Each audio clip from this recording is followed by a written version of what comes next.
1. Here we go.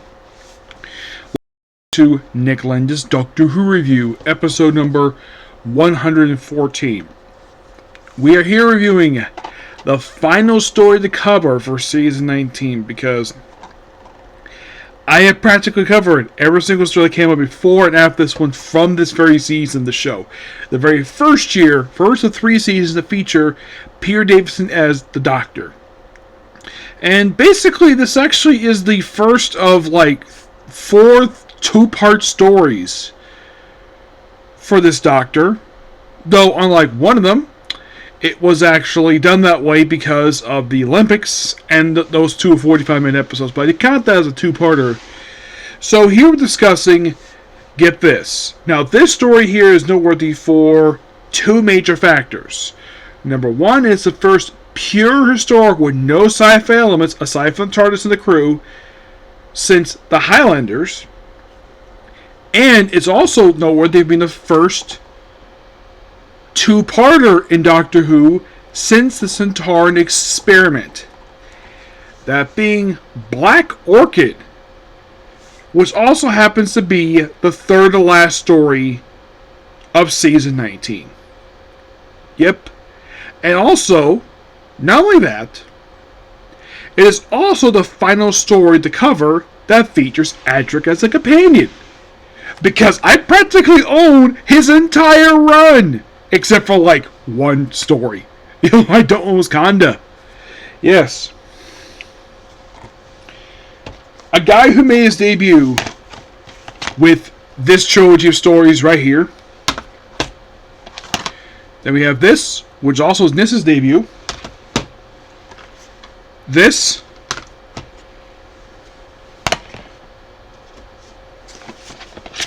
Castrovelva. For the Doomsday, which I covered this 2 episodes ago. There was the Wakanda episode, which I covered at last episode. The Visitation, which I covered this a while ago. I got this as a Christmas present, believe it or not. End Time Flight. Oh, and also Earthshock, which was his final story on this very DVD. Before I talk about the story itself, when did I cover all of these stories, particularly? Well, I covered this one, which contained Earthshock. I covered that 4 years ago in the 9th episode of this review series. Yes, believe it or not, it was episode 9. That was Earthshock. And the very next story that I would cover for this season will not be until episode 14, which I reviewed this one. Now, after that, after I did... Where is it here? Yes, so after I did Castrovelva, I did The Visitation. That was episode 25. I think that was also like 3 years ago. Excuse me. No, this actually was 3 years ago. Yeah, 3 years ago this was. Yes, and as for Time Flight, which was the finale for the season, which is this one right here, I covered this in episode number 52, which I think this was 2 years ago.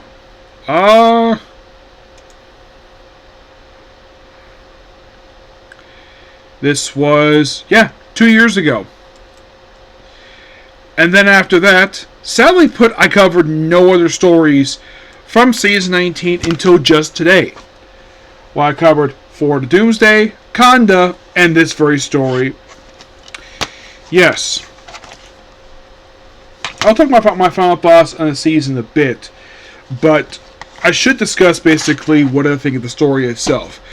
Well, the story starts off with our TARDIS crew, where they are arriving in 1926, I think it was the UK, I think it was. This is supposed to take place. I know it's 1925, I know that. And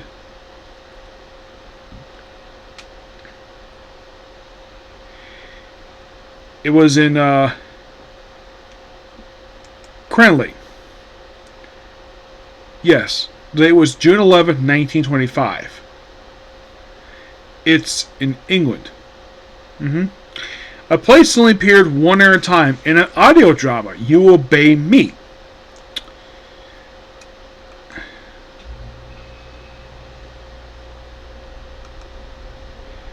Yeah, by the way, this aired from March 1st to 2nd of 1982. So,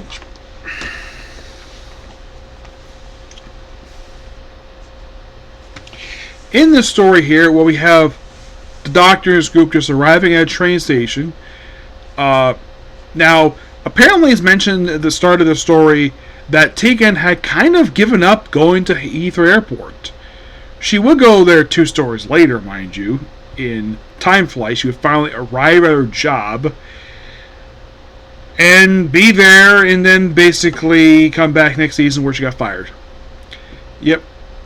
This will also be the last story of the cover in her outfit where she, well, there's technically one air story she's featured in where she's wearing her flight attendant outfit, and it's a short during the 6 Doctors. I might discuss at some point. So they arrive here. They arrive at a train station. Now, the train station, this scene here, the train station reminds me a lot of the film Bedknobs and Broomsticks, except that's set in 1930. I think it was set in 1940. I think it was. This is 1925, 15 years earlier. And they're out of the train station, and of course they want to get off. Then all of a sudden, they come across, basically, we have a guy expecting apparently, and then when he looks at Ned, says like, "What?" And of course, this asks the obvious question: "Why are you staring at me?" And there's a reason why. It's revealed later on that she bears a striking resemblance to a cricket player's fiance. Yes, believe it or not, this is 100% completely true. What we'll get to that. And then they arrive at the cricket field where Doctor plays cricket. This is a joke basically related to Fifth Doctor, where he'd rather spend more time playing cricket than actually doing his job as a doctor. Despite the fact that he played cricket only once the entire time basically he was on the show. Because a lot of the air stories I've seen, he does not play cricket. He may wear a cricket outfit, but he does not play cricket. And he does a damn good job at it. And they win. And of course, Nyssa meets up with Lord Charles's mother, who points out that basically, "Oh, you look like my future daughter-in-law." And there's a reason for it later. And then they arrive at his mansion, this nice house, which of course basically is a lord. And then we're introduced to his fiancée, Anne. And there's a reason why basically these two exactly alike, because Sarah Sutton did a double role. Probably the first, this is not the only time this has happened, where you have a character playing a double role in the same story. The Doctor has done this in Enemy of the World. But as far as I'm trying to remember, basically, if there was any other story where they actually had a double, a look-alike, basically.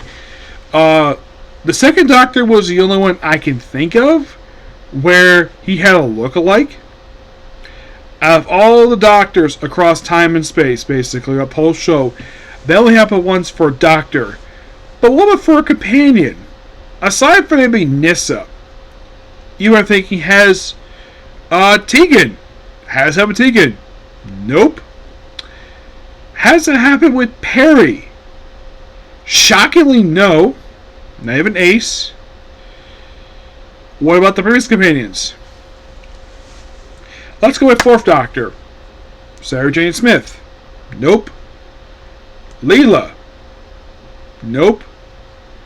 Romana. 1.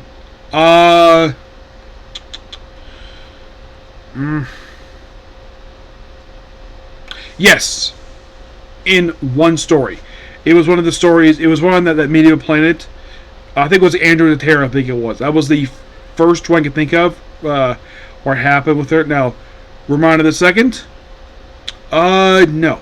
Never did. But what about Third Doctor? Liz Shaw. It's kind of not a doppelganger for her. Joe Grant? Shockingly, no. How about during Patrick Troughton's era? Out of all of his companions he had in the show, they didn't have lookalikes I could think of. How about Hartnell? No. Nothing I could think of, no. Oh my gosh, seriously. Come on. Thank you. It's just that for companion, surprisingly, this has only happened twice. And I find that interesting that we have these double things. Now, surprisingly, the Fifth Doctor, to my knowledge, has never done a story where the actor Peter Davison played a doppelganger of the character. Never did that in the show. But how did the cast feel about this story? Well, Peter Davison, Janet Fielding, and Matthew Waterhouse, the Doctor, Tegan, and Adric, they didn't like the story. That was very weak. Sarah Sutton loved the story. The only thing she didn't like about it was doing the double role thing. That was one thing she probably was not used to. And then she left halfway through the next season of the show during the Black Guardian trilogy. So they basically have drinks, and the difference between the two of them, which one is Anne, which one is Nyssa. Anne has a mold on her shoulder. Nyssa does not. And this is probably the first time that we get a chance to see in the show Nyssa showing a little more skin after wearing that purple outfit since practically her debut back in Keep Her Tracking. I think at first it was a dress, and then it was switched over to pants. But mostly put, she's basically covered head to toe in clothing with the exception of her hands and face. And this was probably this one of like 2 times that she decided to not wear the outfit of the story. The other time was actually her last story, where she was sick and kind of nearly stripped down to her underwear. But that's the only time I could think of when it comes to Nyssa. So they have her and Anne wear the same exact dress, one of these masks.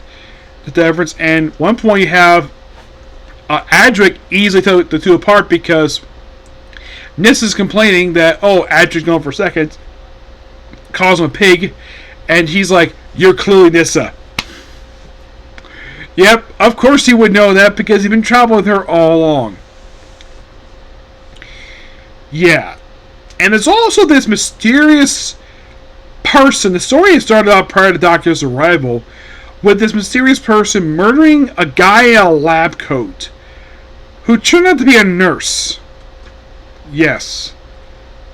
How was he killed? With a rope. The way that the scene looked, we only saw the feet, we never saw the person's face until part 2 of the story.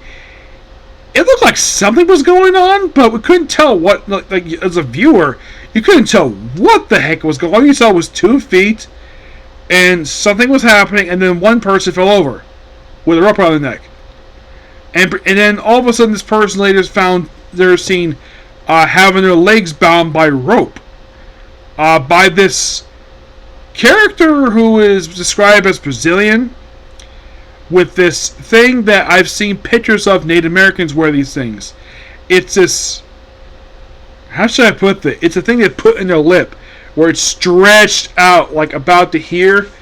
And I'm like, how the heck is that comfortable having your lip like that? I'm sure probably Native Americans who probably do wear those probably are used to wearing those, but to me it looks so uncomfortable. And plus, how the heck can you talk with a thing in your lip like that? I'm not going to insult the man's culture, but it just looks odd seeing that. And I've seen pictures of this damn thing. So, then, we have a costume party, of course, which is where the costume see in the cover here. Yeah. And so, Doctor cleans up, puts on a robe, and under his robe, you can see apparently he's not wearing a shirt, but he is wearing his pants. I guess they probably didn't want the Doctor to walk around this house butt naked. Good on basically the production of doing that. Yeah, despite the fact you can clearly tell, yeah, the man just walked out of the shower, but clearly he kept his pants on. As for the reason for this, I guess they didn't want the doctor, just want to walk home just the bathroom, because it looks so awkward for basically the doctor to do that. So then he just, bound by curiosity, which apparently is a nod to several other stories, he goes to like a cupboard.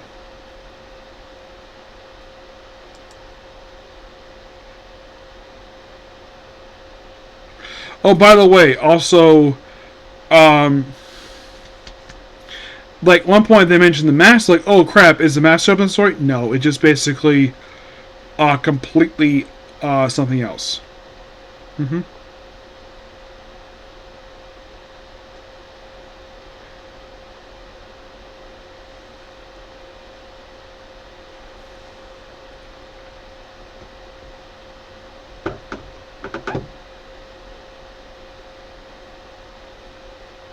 Trying to find here because I remember it was the Daleks was one of them.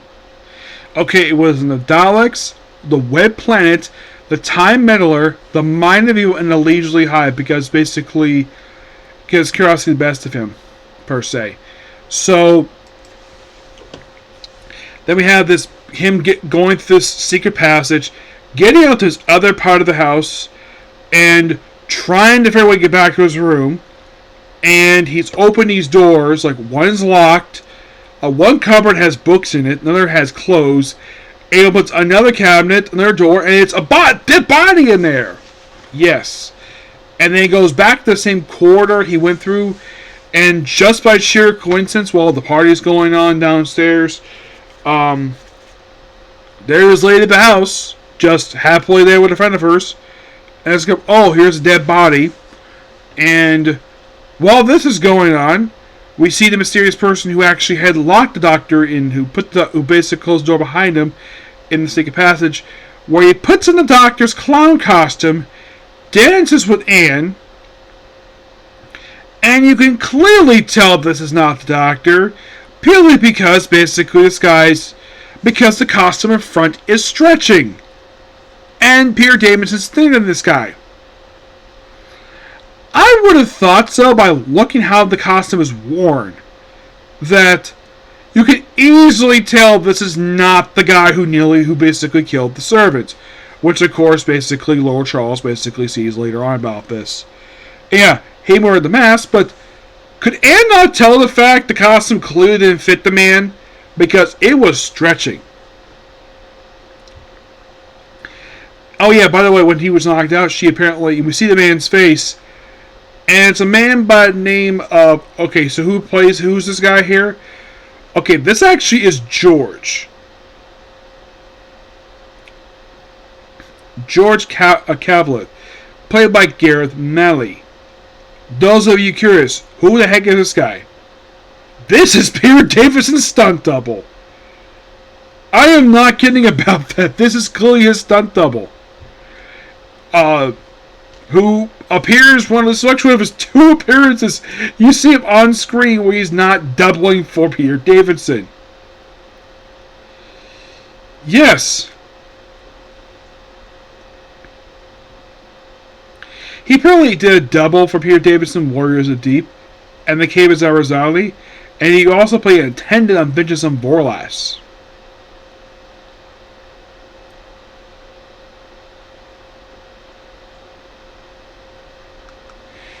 Yeah. And, well, we see that he's heavily scarred. It's later revealed the reason why he's like this, because it was revealed at the start of the story when they first arrived that, he went to the Amazon, brought back this black orchid, and presumably he died, and later it's revealed, there was a unfriendly tribe down there who apparently scarred him and cut out his tongue. And they came back like that, and in order to avoid a public scandal, his mother hid him in the upper part of their house. And he basically wanted to go and see his fiancée. Later on, of course, Anne does find out that her first fiancé is in fact alive, and shocked at the fact that her current fiancé and her future mother-in-law kept it from her. Oh, by the way, also, when Doctor is accused of murder, he goes, he's actually a Time Lord. And it's like, and of course, basically, like, they have the Doctor, Nyssa, Tegan, and Adric taken by a car, go to the train station. Of course, they think the police box there. It's not. They go to the station. It's there. And then they bring the police officers inside the actual police box. Like, oh, you're actually telling the truth. And then he takes it back to the manors when Anne runs out. And then we see George. And then he kind of takes Nyssa. He thinks he takes Anne, but actually takes Nyssa by mistake. So, Charles proceeds to, well, apparently, George managed to get the same part of the house on fire. He gets to the roof. And then and then you have Charles seen climbing up to the roof. While the Doctor runs the fire with a handkerchief. And gets to the other side. Grabs Nyssa. Now, it looks like, though, that Charles is trying to hug his brother, but then he slips and falls over. Based on what I can tell by watching the episode itself, I don't think that Charles murdered his brother. I mean, he generally cared about his brother, and so did his mother. But I can tell, he just slipped. He probably was afraid of his brother, his younger brother. From what I can tell, it looked like an accident. I don't think he killed him. I mean, it looked like he shoved him. No, he just wanted to hug him. Just to get him to calm him down. And then they have the funeral. Then, of course, apparently, Tegan keeps a dress. Nyssa keeps the dresses they wore to the party. And the doctors receive a copy of a book about the Black Orchid by George. And that's how the story ends. It's a really good story. Yes. Nice little two-parter. I kind of enjoyed it. I don't think this is the weakest story. I still think it's Forward to Doomsday. So, final thoughts on season 19. Overall, this is a really good season for Doctor Who. I mean, Cash to Valba, I like that one. I, of course, also like Earthshock.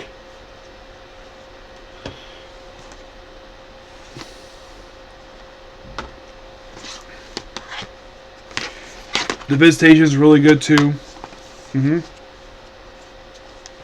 So, how would I rank this season? What do I think is from worst to best?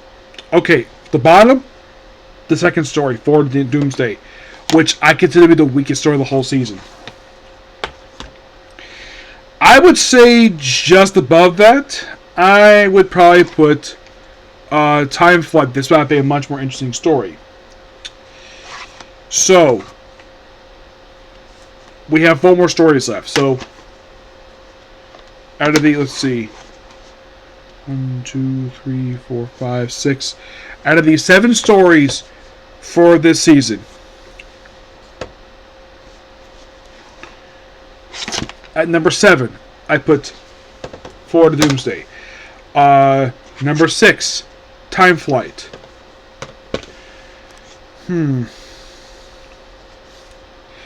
I would probably say number 5, I give that to...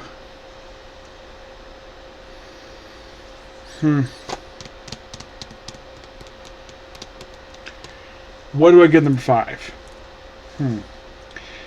I am going to give it to Kanda. Yes. I found some other stuff in the season a little more interesting than that one. At number 4, I am going to give it to Cash to Valva. At number 4. At the number 3, I give it to Black Orchid. The story I just reviewed here. The Visitation, I give it number 2 because it's a damn good story. And fun fact, this is Eric Sayward's very first story he did for Doctor Who. Yep. Oh, who wrote Black Orchid? Terrence Dudley. And the number 1, well, I think it's the best story for season 19, Earthshock. Yep. That is, my opinion, the best story of the season. Because, not just because it's exciting, because it's a damn good story. I mean, yeah, it has nothing to do with the fact it's Adric's last story. It has nothing to do with that. Because it's a damn good story. Good pacing.